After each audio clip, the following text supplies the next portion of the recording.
Bonjour, je suis Benoît Fritsch et j'ai le plaisir de vous retrouver dans Sound of Change, le podcast original de Mountain Changemaker. Mountain Changemaker est un collectif qui regroupe des entreprises, des collectivités, des associations et des experts qui œuvrent ensemble aux transitions des territoires de montagne. Notre raison d'être est comprendre, imaginer, inspirer et agir pour le futur de la montagne. Pour en savoir plus sur notre association et nos actions, rendez-vous dans la fiche de description de ce podcast. Aujourd'hui, j'ai le plaisir de recevoir Dominique Créziac. Le thème de ce podcast est le rôle de la recherche dans les transitions des territoires de montagne. Ça tombe bien, vous êtes maîtresse de conférences en sciences de gestion à l'université Savoie-Mont-Blanc, au sein de l'IAE Savoie-Mont-Blanc et du laboratoire IRIEGE qui signifie l'Institut de recherche en gestion et en économie. Vous êtes spécialiste du comportement des consommateurs, notamment dans les domaines du tourisme, de l'environnement, de l'alimentation et de la durabilité. Vous dirigez la chaire Recherche Tourisme Durable de la Fondation de l'Université Savoie-Mont-Blanc. Pouvez-vous nous présenter cette chaire et nous préciser son périmètre ? Alors une chaire de recherche, c'est en fait un programme de recherche, c'est-à-dire un temps où on va essayer de fédérer des chercheurs autour d'un sujet commun. Et les spécificités des chaires de l'université Savoie-Mont-Blanc, c'est que ce sont des chaires partenariales. C'est-à-dire qu'on va faire rentrer dans les projets de recherche des partenaires institutionnels, économiques, du territoire, et on va essayer de monter avec eux des projets de recherche qui répondent aussi à leurs attentes et aux attentes sociétales de façon plus générale. Donc là, sur un territoire comme le nôtre, il est clair qu'il y a un sujet autour de la durabilité du tourisme. Alors c'est un terme, vraiment très général, mais c'est, plus de proposer une réflexion autour de l'avenir des territoires de montagne et en termes économiques. Ce que je veux dire en termes économiques, c'est que nous, on est en sciences de gestion, donc ce qui nous intéresse, c'est aussi, la façon dont de la valeur économique va être créée sur un territoire, ou au sein d'une entreprise ou d'une organisation. Comment des gens vont pouvoir vivre économiquement sur un territoire, tout en tenant compte, des contraintes, majeures, qui s'annoncent ou qui sont déjà là. Donc en fait, on va vraiment interroger cette viabilité économique avec les contraintes, environnementales. Donc c'est vraiment, ça l'objet, je crois, de la chaire. Donc on va être plus sur du comment, vraiment comment, concrètement, des organisations territoriales, alors notamment des destinations touristiques au sens large, s'emparent ou pas, des sujets de transition. Est-ce qu'ils le prennent en compte? Comment ça impacte leur façon de gérer? On n'est pas là pour émettre un jugement de valeur. De toute façon, globalement, tout ce qu'on fait, ça va peut-être pas suffire, donc on est quand même dans cette mouvance-là. Mais maintenant, on va essayer de regarder comment ils s'y prennent, comment ils arrivent à arbitrer, à mettre ensemble, à discuter, à éventuellement agir un peu. Et ce qu'on peut amener, c'est que c'est intéressant de regarder des cas particuliers, mais l'intérêt, c'est de transférer des bonnes pratiques, d'essayer de modéliser, des pratiques qu'on peut observer quelque part pour voir si certains éléments peuvent se transférer et servir d'inspiration ou de mode d'emploi ou de progression pour d'autres organisations. Donc c'est en ça que, au-delà de raconter les histoires des initiatives qui se font sur des destinations, par exemple, on essaie de les modéliser. Alors c'est pas un gros mot, hein, mais c'est juste, en retirer des règles un petit peu plus générales pour qu'elles puissent être, utilisées sur d'autres circonstances, que ce soit pas juste le récit, de quelque chose qui a marché ou de quelque chose qui a pas marché, mais d'essayer d'en tirer des règles un petit peu plus générales, qu'on puisse transférer. Ce côté modélisant, justement, sur le côté positif, mais aussi sur des freins, parce qu'on est aussi capable d'identifier ce qui, de manière récurrente, peut freiner ou ralentir Ouais. un projet. Absolument. Parce que souvent, si on essaie de voir ce qui n'a pas fonctionné, on va arriver sur des anecdotes du style: «Les gens se sont pas entendus» ou «Ils ont pas réussi à se mettre d'accord» ou alors là, «Il s'est passé ça». Bon, c'est intéressant, mais en fait, qu'est-ce que ça révèle de freins, plus globaux, sur, bah, la prise de décision collective, par exemple, ou le fait qu'il y a pas de vision partagée, ou le fait que la décision, elle a été tellement centralisée qu'elle a pas été appropriée par les autres, parties prenantes. Ça, c'est des phénomènes qui sont plus généraux. Donc le fait de les identifier de façon plus générale, ça permet de se dire: «Attention, la prochaine fois qu'il y aura ce type de projet-là, essayons d'éviter un certain nombre d'écueils». Pour les éviter, il faut les avoir identifiés, ça, c'est notre boulot. C'est pas seulement de relater ce qui n'a pas marché, c'est plutôt de se dire: «Est-ce que ça révèle pas des écueils plus généraux ou voilà, qui soient d'ordre réglementaire, institutionnel ou des personnalités des individus pour essayer de les éviter mieux la fois d'après. Et C'est donc pas miraculeux pour autant, hein. On n'a pas non, je vois que tel que je le présente, on arrive et on a tout compris et on transfère. Non, pas du tout, c'est beaucoup plus laborieux que ça, mais en même temps, notre enjeu en tant que chercheur, c'est d'abord, c'est aussi ce qui nous passionne, c'est d'aller regarder ça. On peut dire aussi, je pense que ce qui me semble important de dire, c'est qu'on porte pas forcément un jugement de valeur. ouais, Hem, L'idée du comment, je pense qu'on en a ouais. parlé, je pense que Mmh. ça en ce sens-là, c'est en complémentarité avec d'autres chercheurs qui travaillent sur la question de montagne, notamment sur des aspects techniques ou Oui, c'est ça, c'est de pas géographie ou de ouais. morphologie. C'est tout à fait complémentaire et c'est vraiment, il y a une convergence des travaux. Il faut qu'on soit multidisciplinaire. Personne n'a une réponse unique. Donc, nous, on va amener ça parce qu'on est un peu expert de ça, mais c'est tout. Oui, mais c'est important, je pense, pour les acteurs d'arriver à se dire qu'ils sont pas seuls. Enfin, quelque part, ils sont confrontés, on disait tout à l'heure, à des modèles, à des crispations, et cetera. Oui, Et le fait d'entendre, des spécialistes ou des chercheurs qui sont capables de leur dire, enfin, j'allais presque de dire: «Vous n'êtes pas seuls». oui, Voilà. Et ouais, donc, tout à ce fait. que vous vivez, d'autres l'ont vécu. Absolument. Et donc, on Ouais, est capable de absolument. passer le cap, on est capable Absolument. d'aller plus loin. Et ça, c'est vraiment ce rôle fondamental Ouais, de la recherche absolument. qui est capable de le faire. Et puis d'avoir peut-être ce pas de côté Ouais, et de prise ouais, de recul tout à fait. pour des techniciens qui sont effectivement engagés dans, dans un Oui, territoire, dans des sujets très concrets, dans des sujets très politiques, locaux mmh, parfois, de dire ce pas de côté est important. oui. Oui, c'est-à-dire que ce que vous vivez là, ça se joue de la même façon, dans des façons similaires sur d'autres territoires. Ça révèle tel type de mécanismes. Si on les a mieux compris, on peut mieux les jouer et les déjouer. Et ça, c'est vraiment, vraiment important, même moralement, parce que travailler dans le champ de la transition, quand on est une commune, quand on est une société de remontée mécanique, quand on est une association, bon, une mairie, peu importe, eh bien, ce sont des sujets qui peuvent être, dans lesquels on peut facilement être englouti, dans lesquels on peut facilement être découragé, parce qu'on est quand même attaqué de toutes parts quand on travaille ces sujets-là. On est attaqué, sur un bord en disant: «Oui, mais du coup, vous voulez tout fermer». C'était un peu la remarque d'un des étudiants lorsqu'on a fait, tout à l'heure, une question avec le public. Et puis on est attaqué de l'autre bord qui dit: «Quoi? Vous collaborez avec les grandes destinations? Quelle honte, ils font que du» voilà, donc nous, c'est vrai qu'on a envie d'être dans un positionnement, où on souhaite que les acteurs bougent, que les situations bougent, évoluent, et à ce titre-là, il nous paraît important qu'on ne se parle pas qu'entre gens convaincus que c'est important d'agir pour la transition. C'est aussi important d'aller en discuter et d'aller travailler et d'essayer de comprendre les problématiques, même dans des organisations qui sont très loin de ces sujets-là, parce que, c'est aussi ceux qui ont le pouvoir. C'est aussi ceux qui ont, la capacité à faire vivre un territoire économiquement et qu'on ne peut pas les éviter. Mon objectif d'ailleurs, pas du tout de les éviter, au contraire, c'est pas non plus de les convaincre, mais c'est d'essayer de faire un pas de plus, vers la transition, notamment environnementale, mais avec les acteurs qui comptent. D'autres, acteurs, je pense, de la transition fonctionnent autrement et c'est parfait, il y a de la place pour tout le monde. Mais moi, j'assume en tant que, prof de sciences de gestion, de parler avec les acteurs et notamment, ceux qui ne sont pas, engagés naturellement ou spontanément ou depuis longtemps, avec beaucoup de compétences dans le champ de la transition. Alors on parlait tout à l'heure, même si c'est pas le sujet fondamental, de modèle Oui. d'affaires.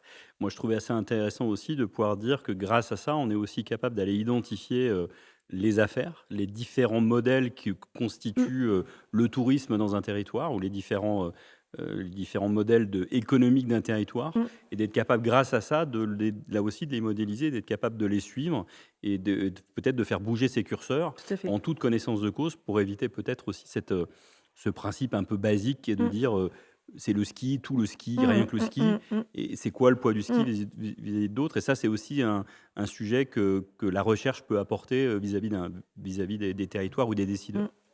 C'est clair, on a des collègues, dans l'équipe dont c'est justement la compétence d'aller, cartographier, les modèles d'affaires, de regarder, d'estimer, le poids, dans la création de valeur économique, l'impact, sur les écosystèmes et le fait de pouvoir arbitrer, de faire des arbitrages qui soient pertinents, ça nécessite de mesurer.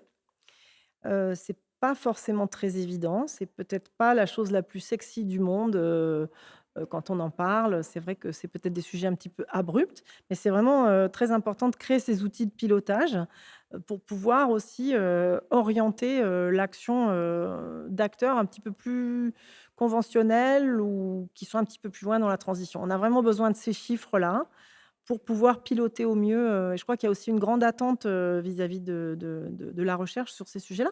Combien ça crée, de valeur? Combien de personnes en vivent? Alors on tombe sur peut-être des choses qui ont trait à la statistique, mais ça me paraît quand même, vraiment important de le regarder et de pas en faire quelque chose, qui soit intouchable. On peut quand même poser ces questions des revenus économiques, de combien de personnes en vivent, pour éviter, des simplifications du type, vous les chercheurs, vous voulez tout faire fermer, qui est une simplification, mais dans l'autre sens, de dire: «On ne peut rien faire, de toute façon, c'est déjà mort», qui est aussi une simplification. Donc il y a un entre-deux, j'espère qu'il existe. En tout cas, c'est là où on essaie de se situer. En tout cas, c'est là que se situe notre compétence. D'autres collègues, travaillent sur d'autres sujets et c'est hyper complémentaire. On a vraiment besoin, de toutes les compétences qu'on peut sur ces sujets-là. Nous, on ne sait pas quoi dire, sur, les chutes de roches. Ça, vraiment, moi, j'ai rien à en dire. Mais il y a des spécialistes aussi, I c'est leur métier. justement dans des laboratoires Exactement, universitaires, au exactement, CNRS, qui exactement, travaillent sur justement ce sujet du permafrost et puis exactement, de quelle manière exactement, ça vient impacter la sécurité et le risque. exactement. Au sujet qui a pas mal été évoqué ce matin, c'est le poids de l'événementiel et Mmh mh. notamment, dans les Alpes avec le sujet des jeux olympiques. Là aussi, la recherche peut à un moment donné, apporter, des pistes de réflexion, pour Mmh. l'organisateur, pour Mmh. les Mmh. territoires, pour les gouvernants, et justement sur les sujets notamment de gouvernance, Ouais. de citoyenneté, et là aussi, vous êtes aussi dans cette démarche-là de réflexion et de recherche justement? Alors, bon, ce qui est toujours, frustrant quand on est chercheur, c'est qu'on aimerait être expert de tout et alors on ne peut pas être expert de tout, malheureusement. Il faudrait plusieurs vies à la suite. Mais disons que sur un certain nombre de points, effectivement, on a des choses à amener et notamment, lorsqu'on voit des modes d'organisation qui sont particulièrement efficaces. Et là, en l'occurrence, sur les organisations, sur des territoires vulnérables comme les grands événements de ski, on a pu vraiment, observer des modes de coordination dans des comités RSE qui sont particulièrement efficaces, où il y a eu une base élargie de discussion, une prise de décision efficace en peu de temps, avec des modes d'intelligence collective. C'est pas du tout nous qui les avons amenés, on se contente d'observer. On essaie d'en faire, des modèles ou des recommandations parce qu'on pense que ça peut être pertinent pour d'autres acteurs de les utiliser. C'est vraiment cette idée-là. Alors d'autant plus que sur les événements, parfois, l'énergie, elle est très en amont, elle est au moment de l'événement. Là, il y a une grande, une grande effusion d'émotions et cetera. Ensuite, quand ça retombe, et ben, parfois l'héritage ou la dimension de transmission, elle est moins là parce qu'il y a peut-être moins d'énergie, les comités sont dissous juridiquement. Donc nous, notre travail, c'est peut-être de témoigner de ce qui a pu fonctionner, des façons de faire qui ont pu fonctionner, d'autres écueils, qui ont pu être présents pour qu'il y ait une réappropriation par les organisateurs suivants. Donc il y a cette idée de transmission et c'est aussi pour ça que nous, on est enseignants-chercheurs. C'est pas seulement enseigner à des étudiants ou en formation continue, mais dans la recherche, il y a l'idée de diffuser. On fait une recherche, pour nous parce qu'on est passionné par nos sujets, mais il y a, je pense dans le cœur de la majorité des scientifiques que je côtoie, une envie de transmettre, pour que ce soit utile à la société, à la collectivité. Donc, en ce sens-là, sur les événements, oui, on a des choses à raconter. Donc, on peut notamment dire que quand des comités d'organisation sont plus ouverts, quand il y a de la concertation en amont, notamment sur les sujets environnementaux, qui est un peu notre thématique, eh bien, il y a une meilleure acceptabilité, des événements. Oui, absolument. Et on a vraiment, vu à quoi ça peut servir et quel est le rôle, puis de mieux comprendre aussi l'université. Parce que je pense qu'il y a beaucoup de gens qui ont cette image de l'université comme quelque chose qui est un peu fermé. Ah oui, Or, ce qu'on entend et moi, ce que j'ai entendu ce matin, c'est une université qui sort, Oui, qui va à la rencontre. Alors, c'est ouais, une chaire partenariale, donc il y a des ouais, partenaires, mais où les chercheurs sortent de leur ouais, labo, entre guillemets, tout à fait, et vont sur le terrain, réfléchissent avec, et justement tout à fait, restituent aussi. Donc, on est vraiment tout à dans fait, ce rôle d'ouverture et de partage ouais.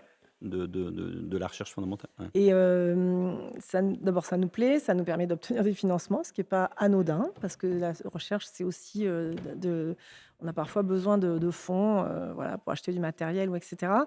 C'est important aussi parce que, c'est ce qui permet de nourrir, quand même la pédagogie. On a une mission, de transmission vis-à-vis des étudiants et on essaye de pas transmettre, des choses, avariées ou obsolètes. Donc on essaie aussi de que ce soit vraiment inscrit, dans, les enjeux contemporains, de l'entreprise, de la société et ça se fait vraiment en allant beaucoup dehors, en transmettant. C'est aussi les occasions d'employabilité de nos étudiants. C'est quelque chose qui nous tient à cœur et je pense qu'on n'est pas du tout les seuls à l'université et ça nous plaît. Pour conclure, si vous pouvez retenir un cas concret, justement, qui symbolise vraiment cet engagement et cette relation entre l'université et les territoires, ou entre l'université et ses partenaires dans ce cadre de la recherche. Ah ben, C'est difficile, hein. il y a des cas qu'on a pu observer, donc ça par exemple, la démarche Méribel 2038, on a effectivement eu l'occasion de les observer, de les modéliser, de restituer aux acteurs, ce qui est aussi un moment assez intéressant parce que ça leur permet de dire: «Ah oui, tiens, c'est comme ça», parce qu'ils ne l'ont pas forcément fait avec cette logique-là, mais ça permet pour eux, d'avancer un cran de plus. Mais je pense aussi, à d'autres acteurs comme le Cluster Montagne qui nous a aussi soutenus,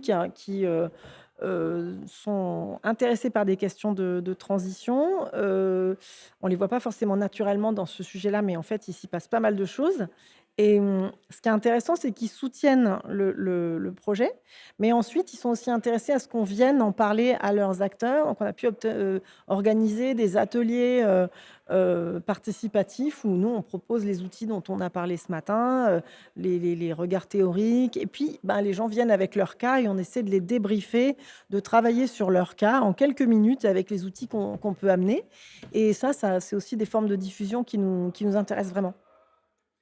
On a parlé ce matin, je suis en train de chercher, évidemment, je Oui, ne vais pas retrouver dis-moi des le utopies réelles.